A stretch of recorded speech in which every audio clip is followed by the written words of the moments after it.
If you've ever looked at a photo and thought the sky just ruins the whole scene, this tutorial is for you.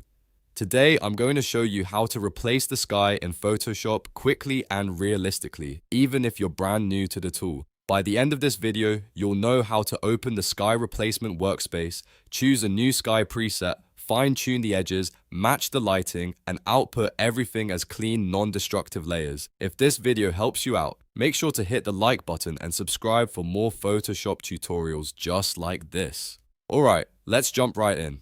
First, open your target image in Photoshop. This can be a landscape, a city shot, or any photo where the sky needs a better look. Once your images are open, go up to the top menu bar and click Edit. Then choose Sky Replacement. Photoshop will immediately open a dedicated sky replacement window over your screen. The great thing about this feature is that Photoshop does a lot of the heavy lifting for you. It analyzes the image, detects the foreground, masks out the trees, buildings, and other objects, and automatically drops in a default test sky so you can start working right away. Now, it's time to choose your new sky. At the top of the sky replacement panel, click the small downward arrow next to the sky thumbnail. This opens a preset menu with different categories such as blue skies, spectacular, and sunsets. These built-in options are a great place to start because they let you preview different moods instantly. Just click any sky thumbnail and Photoshop will place it behind your foreground so you can see how it looks in context. If you want a more custom look, you can also import your own sky photo. To do that, click the plus icon at the bottom of the drop-down menu and select your own image file. This is especially useful if you want to match the exact style, color, or season of another photo. Once your new sky is in place, the next step is refining the mask and blending the edges. This is where a sky replacement starts to look believable instead of obviously edited. If you have complex details like trees, branches, rooftops, or mountain edges, you may notice harsh edges or faint halos. To fix that, start with Shift Edge. Dragging this slider to the left moves the sky boundary inward, which can help hide leftover pieces of the original sky. Dragging it to the right expands the sky edge if needed.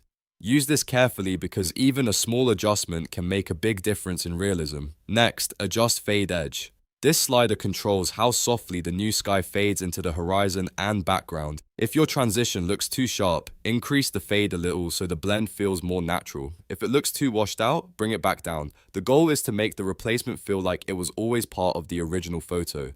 If your subject has tricky edges, take your time here because this step is often what separates a quick edit from a professional one. Now let's match the foreground lighting. A sky replacement can look fake very quickly if the lighting temperatures don't match the rest of the image. Scroll further down in the panel and look for the sky adjustment settings. Here, you can use brightness and temperature to warm up or cool down the new sky. If your photo has golden hour lighting, you may need a warmer sky.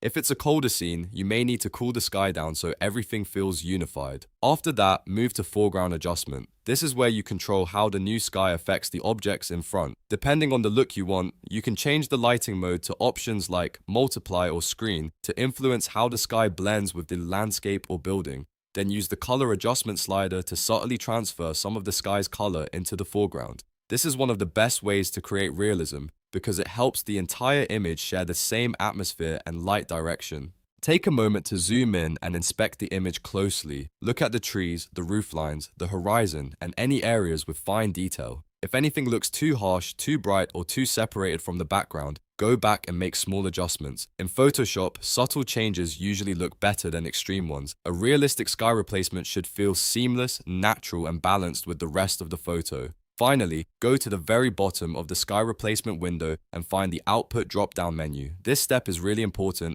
if you want flexibility later. Instead of choosing duplicate layer, change the output to new layers. That way, Photoshop creates separate layers for your sky replacement, masks, and adjustments. This keeps everything non-destructive, which means you can come back later and fine-tune the edit without starting over. Once that's set, click OK, and Photoshop will apply the effect cleanly to your document. And that's it. You've now learned how to replace the sky in Photoshop the right way. You opened the sky replacement workspace, picked a new preset or custom sky, refined the edges, matched the lighting, and exported everything as organized layers. With just a few adjustments, you can completely transform the mood of a photo and make it look much more dramatic and professional. If this tutorial helped you, please give it a thumbs up, subscribe to the channel, and turn on notifications so you don't miss the next Photoshop tip. Thanks for watching, and I'll see you in the next video.